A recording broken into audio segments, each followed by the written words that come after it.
No, don't. Hi. What's your name? What? What's your name? No.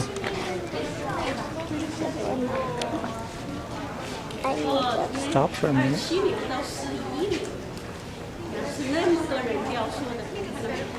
I think you could carve that out? No. Not like one day, but. I'd give you a butter knife. You wouldn't be able to use it with the butter. Can I video it? Hi. Mom, can I video it? Don't put your hand in front of it. Get the mountains. Hello, get the mountains. Hi, Bree. Are you having fun? Daddy, get the mountains. Hey, Nancy. Video me! Me! No, me! Me! Video the mountains.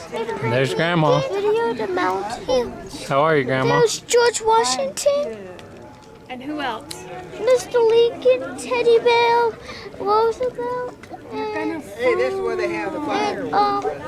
John. What's that one guy's name? Who's the last one? George Washington. You already said George Washington. Abraham Lincoln. The second one's not Abraham Lincoln. No, George Washington, Thomas Jefferson, Theodore Roosevelt, Abraham Lincoln. Teddy Roosevelt. Oh, Teddy. Teddy, right? It's videotape it. How about that? Is that right? You know, I don't know who this is. Dad, You're right. You're right. and I just guessed. Okay, let's go for the hike. We're going out.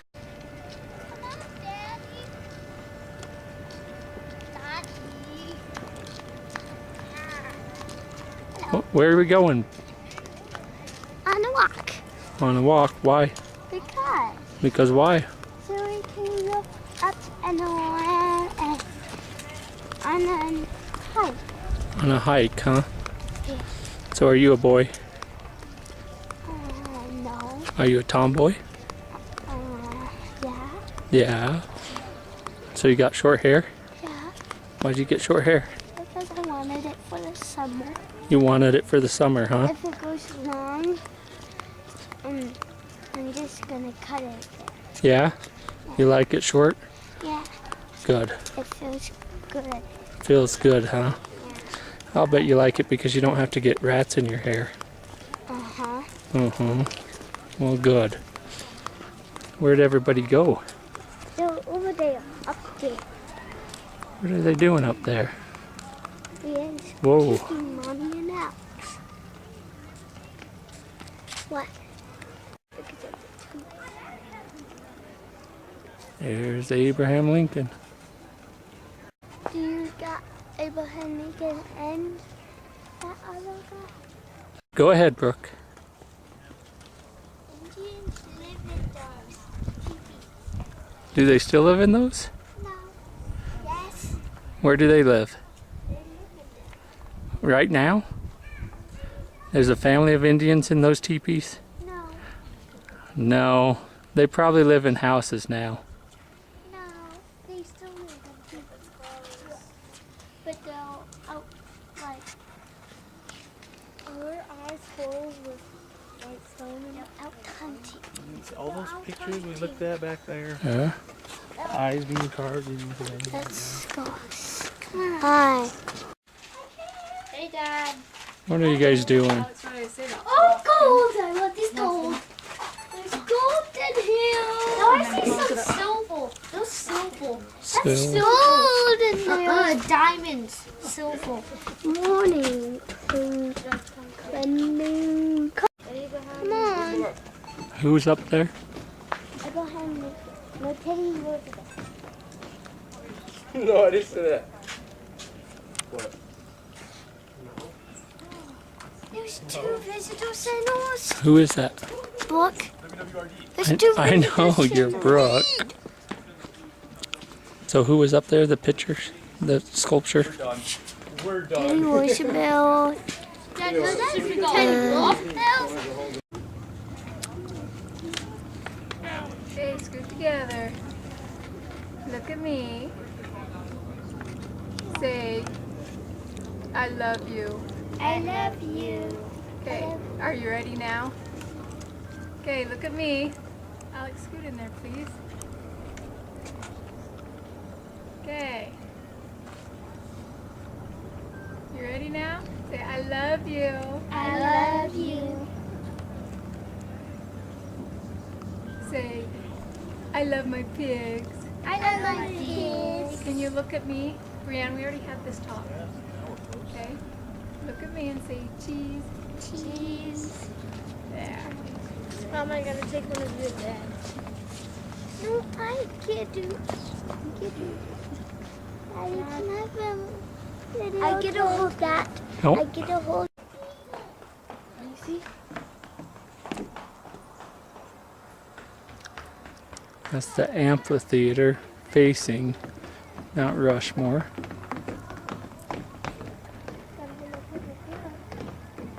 Looks like Grandma found a friend.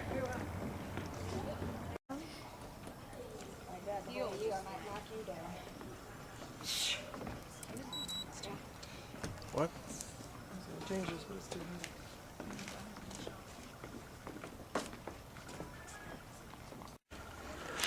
Okay, go ahead, Bear. I thought bears were supposed to be going fast up hills.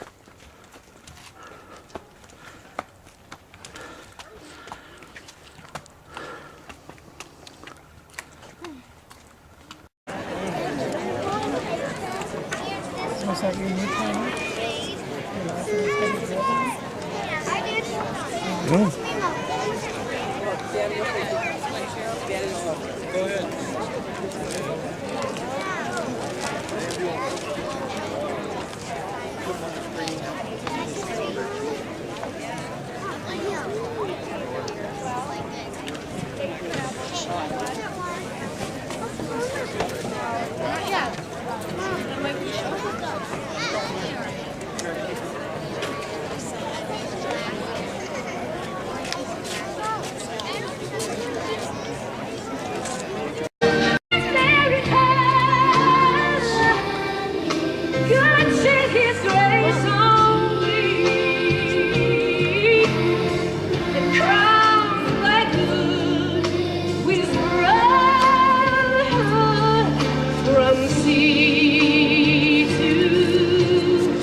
Ladies and gentlemen, please rise and join in singing America's national anthem.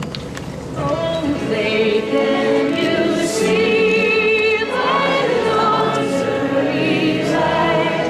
What so proudly we hailed as the twilight's last gleaming, and bright stripes and bright stars through the endless skies.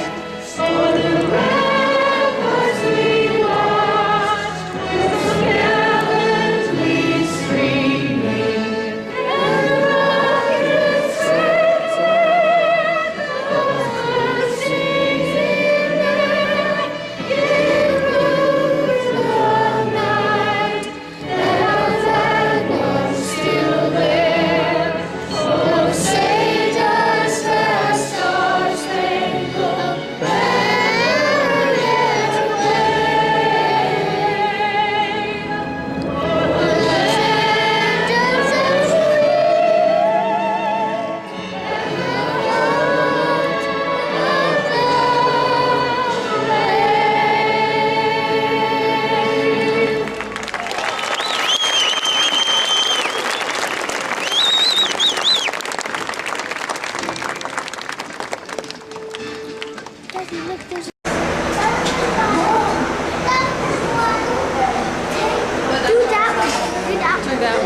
know if it'll show up. Brooke, come tell me what this is.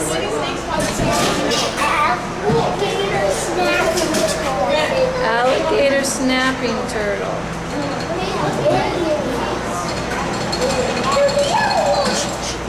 Please, Alex. Very vicious.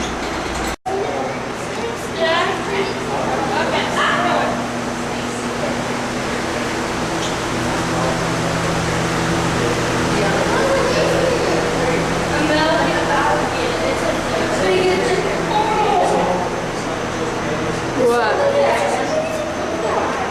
Whoa.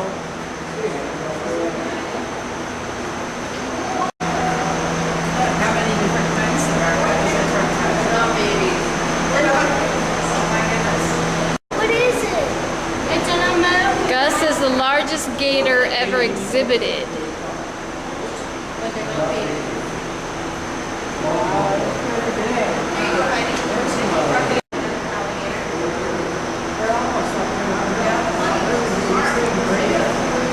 What is that one, Bree? What is that one? What is it? A Cuban crocodile?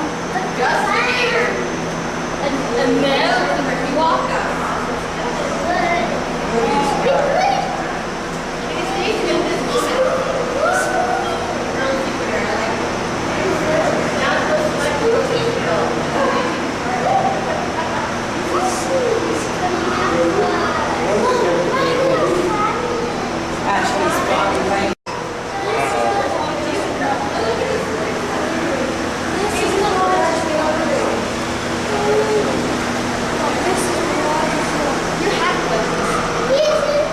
This is the largest one? All white does. Cool. It's from Australia. Hey, wait, those two.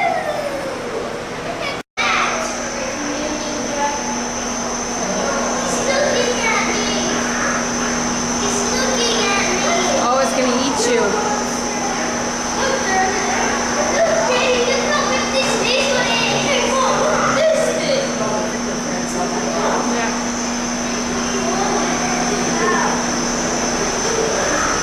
Look at this baby.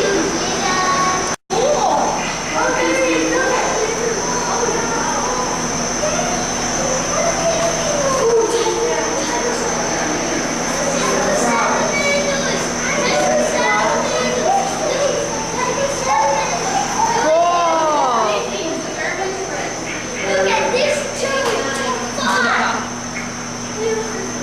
Hey, look, this grasshopper in there. Maybe.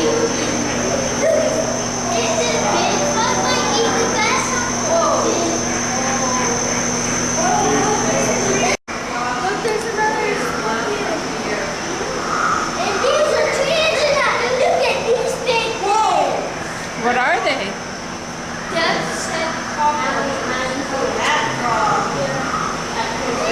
black widow spider.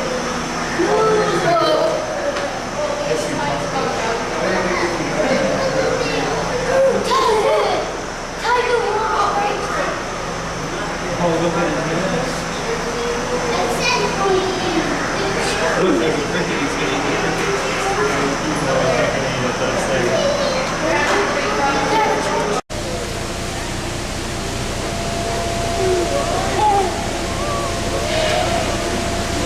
Look at that one.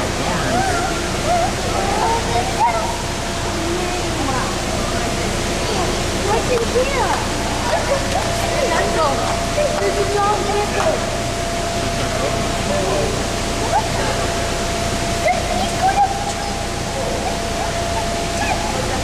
Look, his scales, they go from green to black.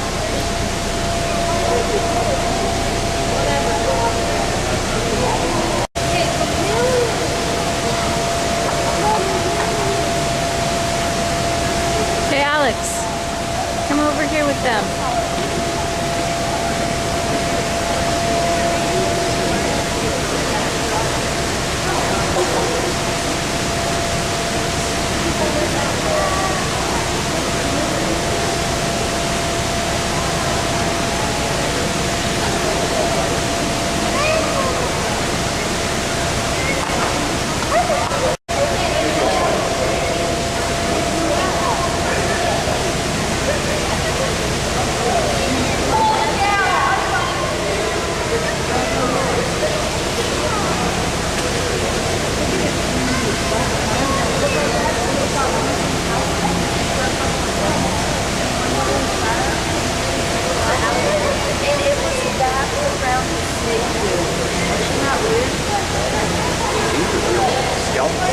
the snake.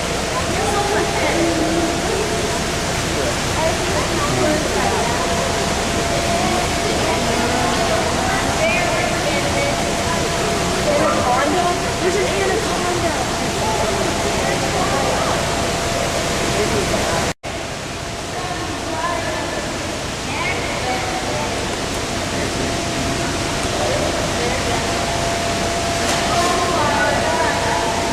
Look at this. Big snake. What is it? Anaconda. And this You'll have to go around and read what it says. black mamba. There's what? Black mamba. Whoa.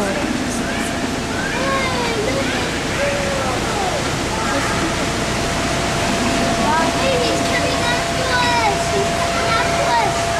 He's coming after us.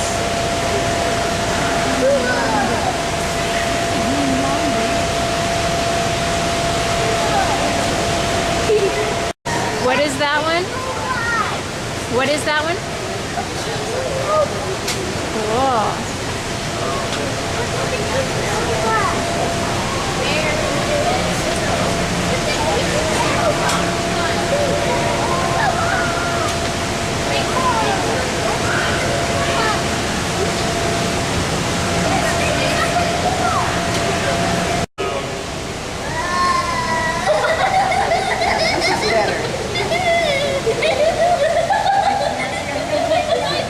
Yeah.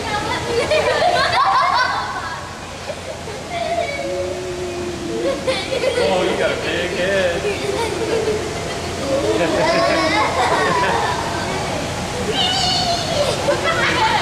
Guys, look at this one. You're laughing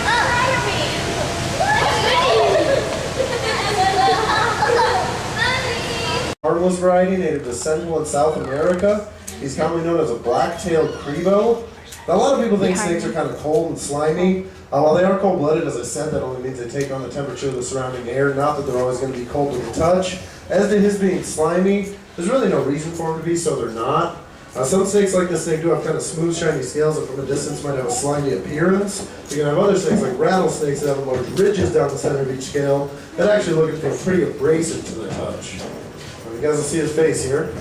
He's kind of sticking out his fork. Lizards pick up particles in the air. They take it to a special organ in the upper jaw called the Jacobson's organ. Now, snake sense smell is probably his single most important sense. As a rule, he will take the sense over. Oh goodness. I got it. Here, see how big he is. Now, the first thing that comes to a lot of people's minds when they see a snake like this is boa constrictor. This is actually an albino. They're going to be very large snakes, or by no means your true giants of the snake world. True giants would be like the anacondas of South America, which get to about 25 feet and over 300 pounds. And the reticulated pythons tropical Asia, which are going to get over 30 feet. Now, the Burmese pythons from Southeast Asia, he is non-venomous. He's a constrictor, which means he's...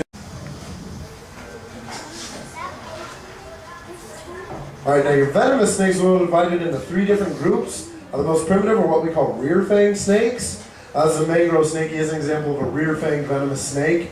Now, rear-fanged snakes can't truly inject their venom. Instead, they have large solid teeth at the middle to backs of their mouths with grooves or channels in them. Now, what these snakes have to do is bite onto their prey, work to the rear of the mouth, and sort of chew the venom into the wound. It's a very time-consuming process. It can take anywhere from a few seconds up to a couple minutes to really get the venom in there. But it is easy to... Now, more efficient than your rear fang venom delivery is going to be found in your front fang snakes. And there's 2 different groups of these. You have elapids, which include like coral snakes, cobras, mambas, that sort of thing. Now, in a typical elapid, we'll have small fangs fixed at the front of the mouth where the slightest nip's going to embed them. Instead of grooves or channels or hollow tubes connected to a venom duct or gland. Now, a muscle over this gland enables it to function similar to a hypodermic needle. So basically, all the elapid needs to do is bite the prey, venom's injected, the deed is done. Now, more efficient than your elapid venom delivery is going to be found in your viperine snakes. Now, this is a cottonmouth or water moccasin from the southeastern U.S. He is a viper, and like all vipers, he has very long fangs. So long, baby.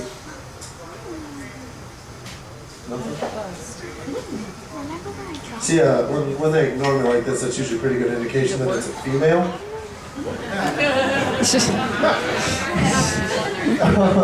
But the inside of the mouth, it's kind of a white or pinkish color. It looks like someone shoved a bunch of cotton in there. When they're being threatened, what they'll do is they'll gape their mouth at whatever's bothering them.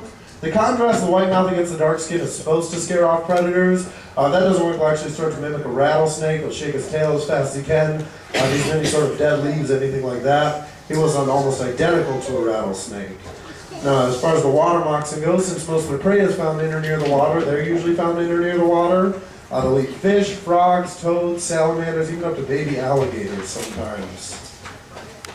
Really all he's doing is following the movement of the snake charm, which, see if I can get his attention again to demonstrate that.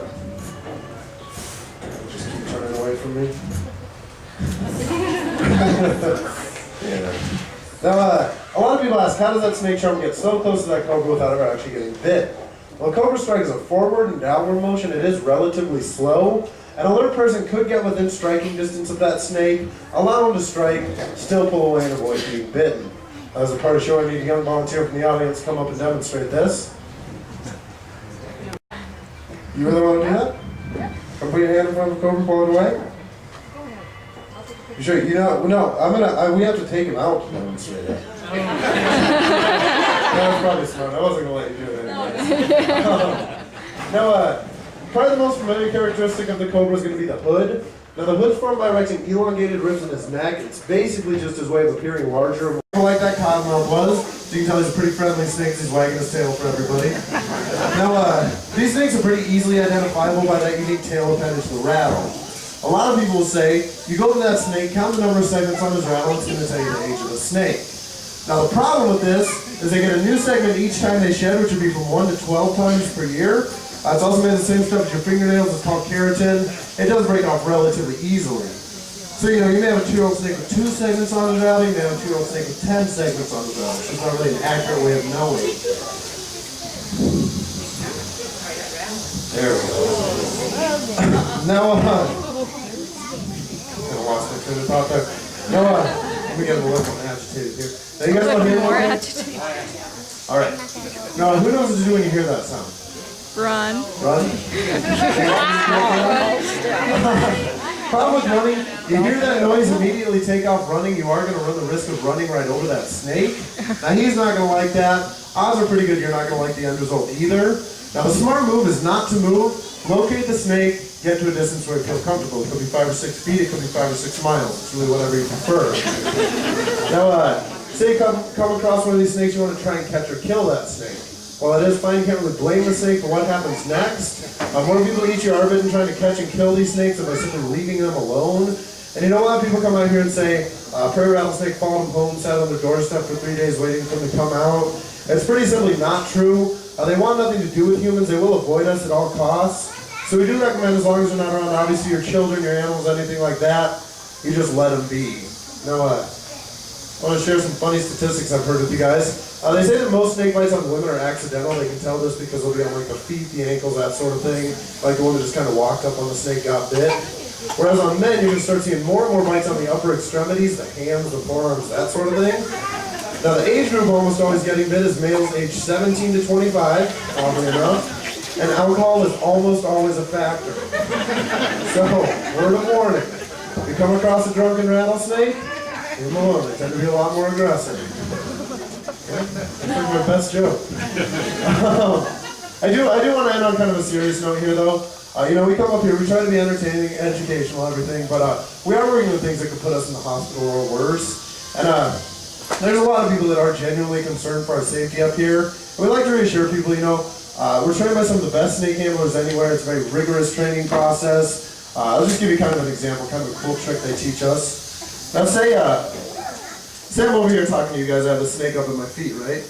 He decides he wants to start striking at me, actually coming at me, he's not scared of me, pushing him away isn't working, all that sort of thing. Obviously in that situation, I'm going to be scared for my own safety, as I think anyone would. Now what I do, probably my favorite trick they taught us, you put your snake hook about halfway under him or so, right there, and you simply flick him over the wall. Now I'm safe, we've already got your money, so that's fine. That's kind of the end of my show. If you guys have any questions, want to come up, Look at the rattlesnake a little closer. I'll leave them out for a little bit. Otherwise, the alligator show will start at 9:45 right down the path over there. I hope you guys have a good day.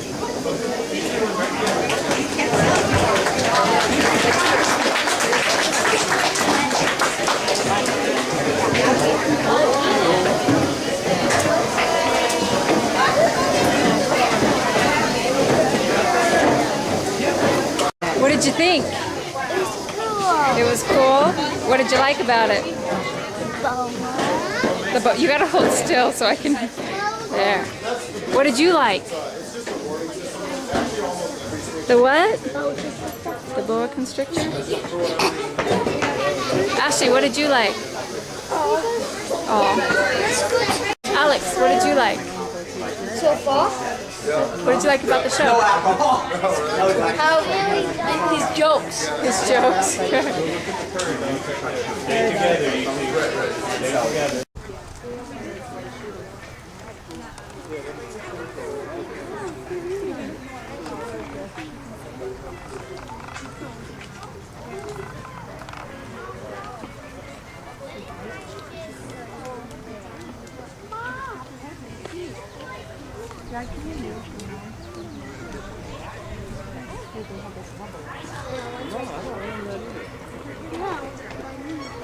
There's one of them. How was it?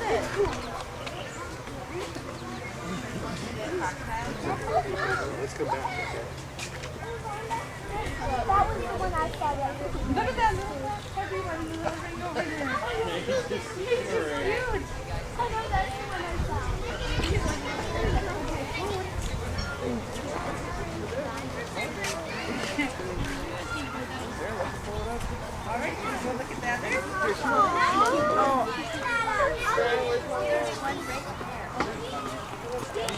Look at this right here.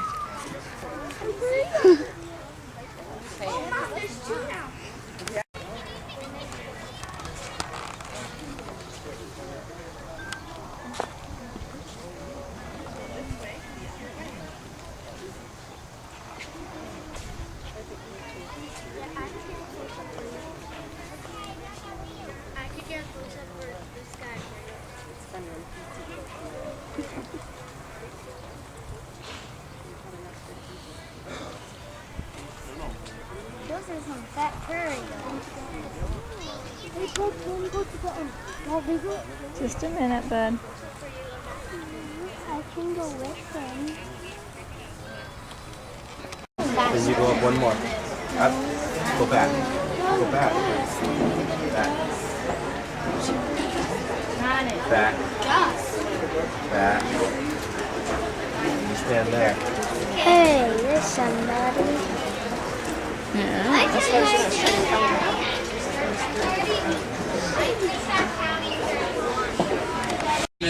And a fourth type called the gharial. So we have 3 of those 4 types here in the arena, but most of our animals are going to be American alligators. I'm going to point out a few of these alligators for you here. Alligators, guy floating on the top of the water here, also an alligator. And then for you folks, the one sitting right next to the tree, as well as that one that's back in the corner there by the fence, those are also going to be American alligators. So these are the same kind of alligators that we'll find here in the United States, down like in the southeastern states. Okay, American alligators. We've got a couple of different types of crocodile in here. We've got 6 or 7 West African Nile crocodiles. These 2 up here on the gravel with me are West Niles. There's actually 3 more of them sitting up here on the dry ground. A little bit light color, kind of a gray color. We have 1 saltwater crocodile. She's sitting right up front here in the water. A little bit lighter color to her, and then some black speckles on her side if you're trying to actually identify what type of crocodile you're looking at here. But another big West Nile sitting right up front here underneath the water. We've also got 3 what they call East African Niles. Actually got all 3 of these over here on this side. 1, 2, and the third one sitting back here. So like I said, we have these 3 different species of crocodile in here. And the easiest way to tell the difference between the gators and the crocs is if you take a look at the shapes of the heads. Alligators will have a real broad snout. It's kind of rounded off at the very tip of the snout. You can almost say that it's called a Yacaré caiman. We got 2 of those in here. There's another one in the water. Got his head kind of facing off up in that direction, but he's underneath the water anyway. And then we also have one brown, or sometimes they're called common caiman. It's that little bitty guy right up front here in the water. Also has his head facing off in that direction. The reason they say they're a little bit harder to identify is if you look at the shapes of the heads on a caiman, it doesn't really tell you much because they look very similar to an American.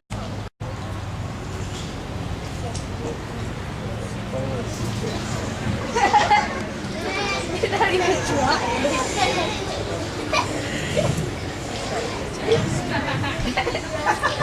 That's a trick. You're not even trying.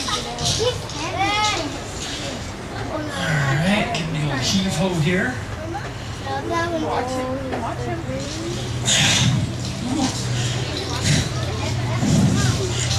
Oh my god. Okay, that's our volunteer.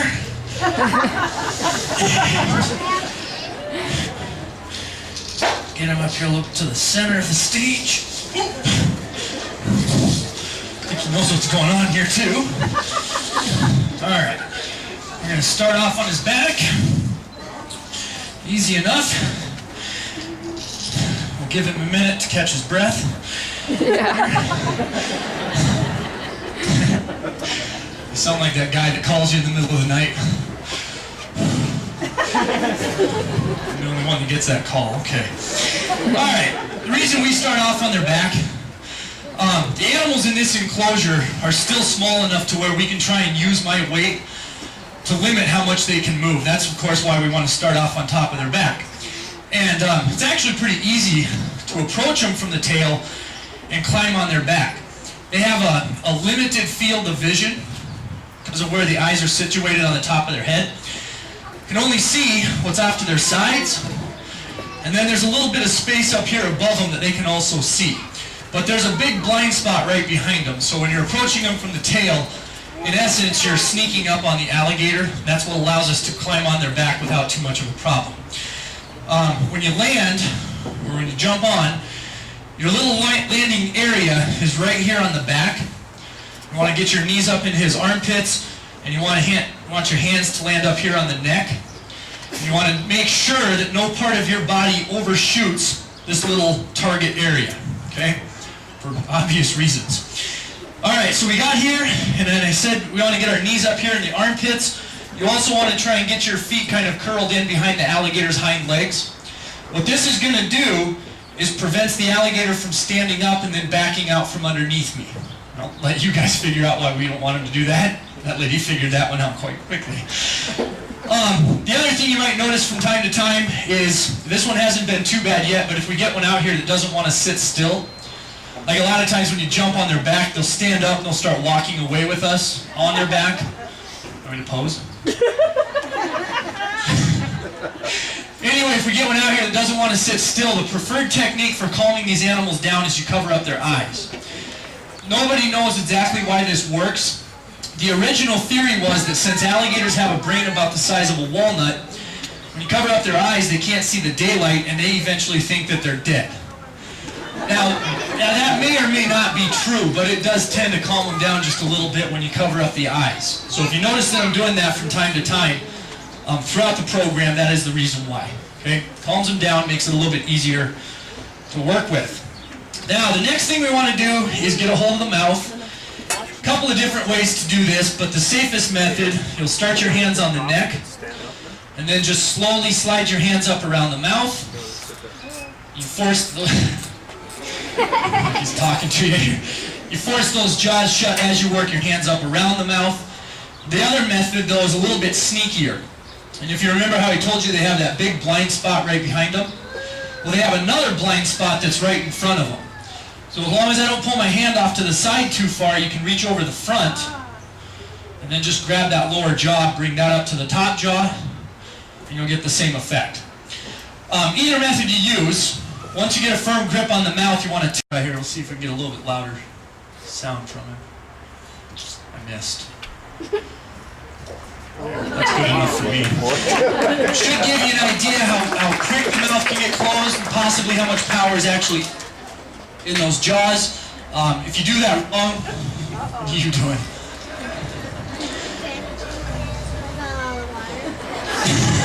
Stay. If you do it wrong, that'll be more like a crunch, and then there's a lot of screaming and profanity involved with it, so it's easy to tell if you're doing it right or not. But that little popping sound is kind of what we were going for. Another thing here, since this guy does such a good job opening his mouth up for you, if you have a chance to look inside the mouth, you guys might notice how you can't see down the alligator's throat. That's because the back of their tongue operates like a valve, and it allows these animals to go underneath the water. You can open that mouth up, and the tongue will close off the back of the throat, so they don't have to worry about water rushing into their stomachs or rushing into their lungs. And in fact, they're watertight from all these different entry points. I'll point these out here for you. The nostrils up here at the front of the mouth, right, also equipped with a valve, so they can close those off when they go underwater.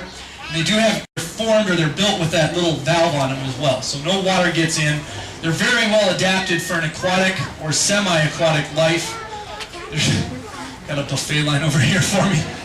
See that little guy just formed the line with the rest of them. If you look at the eyes here really quick, the eyes open up, you're going to get a sort of rolling effect from the eyes. That's a secondary eyelid called a nictitating membrane. That's kind of what I wanted to show you on the alligator's back, so when you're ready to hop off, we're going to cover up his eyes. You wait till he thinks he's good and dead. The exit point is directly behind you. You do want to make sure his little buddies aren't sneaking up on you. I don't know what we're going to do here, but push his head into the dirt, back straight off, or in this case, since I have that little caiman back there, we'll just kind of do a scream and run type of technique here. Alright, that's all there is to that. Now, I'll get that food here in just a second and show you guys how we feed them. There's a couple of, that's for the alligator, right? Right. A couple of important details when we're feeding out here. Number one, the food that I'm going to throw out to them is just pieces of chicken, and it's cut up small enough that they can swallow it in one gulp. If we came out and set down a big chunk of meat on the ground, they'd all come up, they'd start trying to rip, try to tear a piece off of it, like 6 or 7 shows a day. And the feeding is done at every single show that we do, so if we're coming out that often and we're throwing food down, it won't take the animals very long before they start to associate me as the food. And what we've done to try and avoid serves as the visual signal. I'll then tap on that bucket a couple of times with the stick. It kind of works like a dinner bell. And once they hear that noise, of course, then they know that it's time to eat. So I'll get up here to the front. You should start seeing a few of them turning their heads off in my direction. That's because they recognize the bucket as feeding time. All right. You got a couple back here at the back of the pool. You notice how they turned off in my direction. This guy here might climb out here in a minute. Well, we'll go ahead and give him the sound signal. There we go. The little crocodile knows what's going on. Now we feed them chicken, but any kind of meat will do. They'll eat red meat, fish, fowl. Those are rocks, stupid. Try that chicken. Chicken here, stupid. Alright, we choose chicken, but like I said, they'll eat any kind of meat. Sometimes in the wild, they'll also scavenge, so they don't necessarily have to kill what they intend to eat. Kind of goes back to the fact that they're not really picky about what they eat. Now, they will make a chewing motion once they get this food in their mouth, and they're not really chewing the food in the sense of the word. That chewing motion that they make is where they reposition the food in their mouth, and it makes it just a little bit easier for them to swallow it. So that's what that whole chewing motion is doing for them. We get a few pieces here in the water, and because of how the tongue operates like a valve,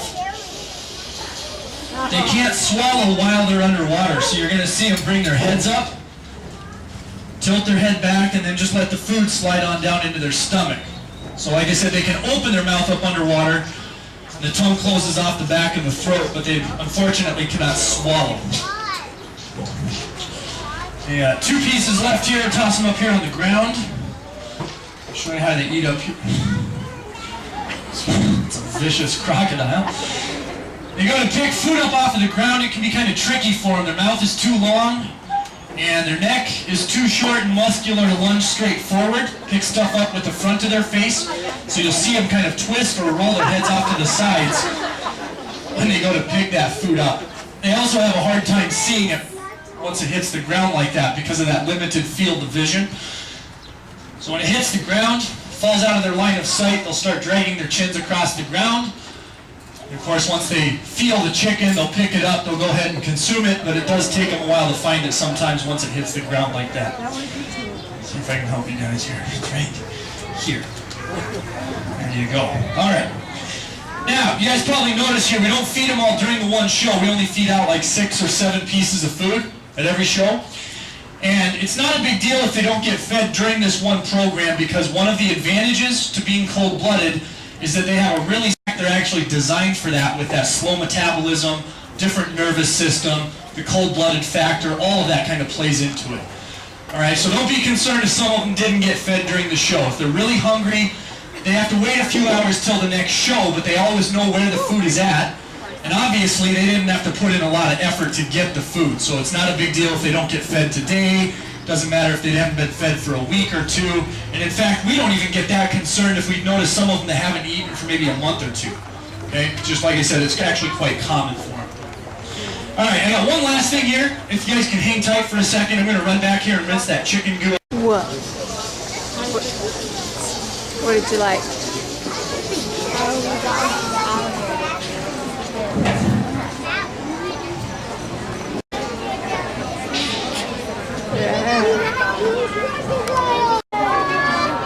This little guy's name is Fluffy.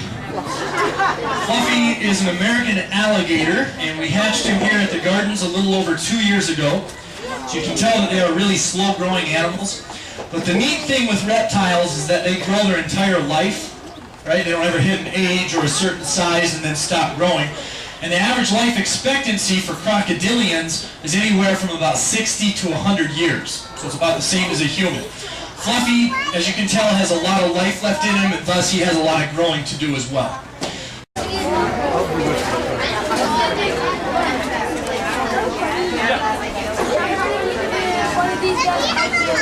Yeah, it hurts. Even the little ones will make you bleed. He has a mom and she's in here. I don't know which one it is. She's in there somewhere. 2 years. Reach up there. Good job. Did you get a picture of me and Fluffy?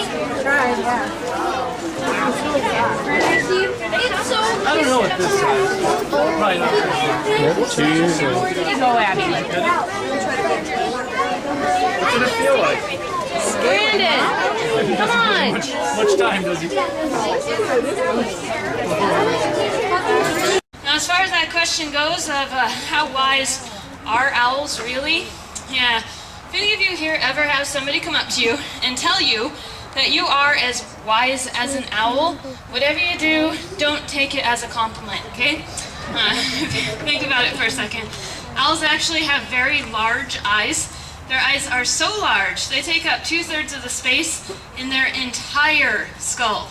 So think about that a second longer. 2/3 of the space is already gone. How much room is left over? 1/3 for really important things like their brain. So the whole wise old owl thing, not as true as you may think. Apparently Silo was in a hurry to leave stage today. How about a round of applause for her? She did a great job. Alright folks, since we do bring out the audience's favorite bird every show, it is only fair that we also bring out my favorite kind. So that's what's going to come out here next. This bird, he has kind of a bad reputation, I guess you could say, because he does have a very close association with death. However, he's a pretty important bird to have around out in the wild because he's a big member of nature's cleanup crew. Anybody know what kinds of birds those would be? Vultures. Vultures, that's right. He's going to be zooming in from right over there. Whee! Alright, this here is Kern. He's our turkey vulture. Turkey vultures are the only species of vulture we have here in South Dakota. Usually when you see them, they're soaring around Mount Rushmore or out in Badlands someplace. Now, as far as vultures go, they're actually very important birds to have around because they do clean up all those carcasses that otherwise would spread disease all over the place. Besides that, though, vultures are also pretty interesting birds. They found out not too long ago that the highest flying bird in the world is a species of vulture called a Ruppel's griffin vulture. The reason that we know it's the highest flying bird in the world is because one of them collided with a jetliner flying 7 miles above the ground. Pretty cool, right? Yeah. All right, whee! Kern's having fun in the sun out here. Now, a couple of things about vultures that most people also don't realize. I said that they're very interesting birds. A couple of my favorite vulture facts. Let's see. First thing, do any of you happen to know why vultures' faces are bald? No one? Keep them clean. Actually, it has to do mostly with the way that they eat. These guys, usually what they do, they aren't very clean, I guess you could say, about the way that they eat. Usually what they'll do is they'll find a carcass sitting on the side of the road someplace. They'll rip a little hole in the carcass, and then they'll stick their entire head and neck into the animal to get at the really good stuff like the liver and the heart and things like that. So if you can imagine what they look like when they pull their faces back out, if they had feathers all over their body, they'd be pretty messy. Since they're bald, what happens is if they do have any food stuck to their face, all they have to do is sit out in the sun. The sun bakes everything dry on top of their head. They find a nice patch of grass somewhere. They rub their head in the grass and they're clean and ready for their next meal. Isn't that cool? This bird right here is from the desert southwestern parts of the United States. All right, now before we go too far away with her, would you guys like to see her a little bit closer? Yeah. All right, let's see if we can get her to come on over here for you. All right, you ready, Arroyo? Why don't you go right up there? You ready? Right there. You just caught her attention, didn't you? All right, let's see if we can get her over here. Hello, me. I'm the one that looks like I work at the airport. There we go. All right. Hello, hi. Right up there. There we go. All right. Yeah, by the way, folks, if Arroyo stops above you like that and you look up, yeah, keep your mouths closed, okay? Oh, don't worry. I'm just joking with you. It's only happened 3 times so far this summer, so it's not a big problem. All right, now, folks, the Harris's hawk is one of the only species of social hawks in the world. Now, just remember, don't get too close to her while she's over there. Now, out in the wild, these birds have been seen hunting and perching in packs. As far as perching goes in the desert where they live, there aren't a lot of good hunting perches for them. Usually, they'll sit on a cactus someplace. But if a second bird comes along looking for someplace to sit and the only cactus is already used up, well, what they do is that second bird sits on top of the bird sitting on top of the cactus. Yep, they've been seen up to 4 birds hide that way out in the wild. It's pretty fun. All right, so are you ready? All right, get your camera pointed up there. We're gonna bring Arroyo right over here. Hopefully she can see us. She's gonna turn around. And where's she gonna go? Oh, cool. Did you get that one? You think so? No. Oh no. Yeah, you know, I think that your reaction pretty much says it all. I think you did a much better job than your dad did out here. Yeah. So this type of bird that you called in, he is a king vulture. He's a type of vulture from Central and South America. Definitely much better than a chicken. So thank you very much for helping us out today. How about a round of applause for a great volunteer? You can go ahead and sit down now. All right, let's see if we can get this guy to come on over here. Hopefully he won't be too interested in that cute little puppy that's over there. He says, no way, that puppy is way cute. I want to go and say hi to him. Now this guy right here, in the jungles where the king vulture lives, they're actually a very well-populated bird. Now what I mean by that is that at the moment they are not in danger of becoming extinct. But for a lot of vultures around the world, they're not quite as lucky as the king vulture is. For instance, if you go to certain places in Asia today, in the past 15 years in Asia, over 99% of their vultures have gone extinct. A scary thing about that is that 15 years ago, Asian vultures actually numbered in the tens of millions of birds. So suddenly have all those birds just disappear.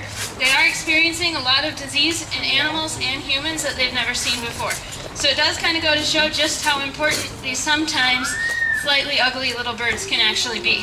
Alright, folks, I probably should warn you right here that this is pretty much as fast as the vulture ever moves across the stage. So everybody keep your fingers crossed that he continues his momentum all the way off stage. Oh, he is actually still moving. Yay! He's going at the speed of vulture. Are you ready for this one? You're all going, no. Right, here we go. Ladies and gentlemen, the king has left the theater. Thank you very much. I'm sorry, that's for all you Elvis fans out there. I'll tell you what, obviously we do like to have fun with our bird show, but we also try to do some serious things for all the birds around the world in need of help. One species is a bird called the Atwater's prairie chicken. They're found in the coastal plains of Texas. Right now, there are fewer than 60 of these birds left alive out in the wild. Now, there are people trying really hard to release them back in. Careful with him. You have to be really careful. He's looking for his breakfast. Or his dinner.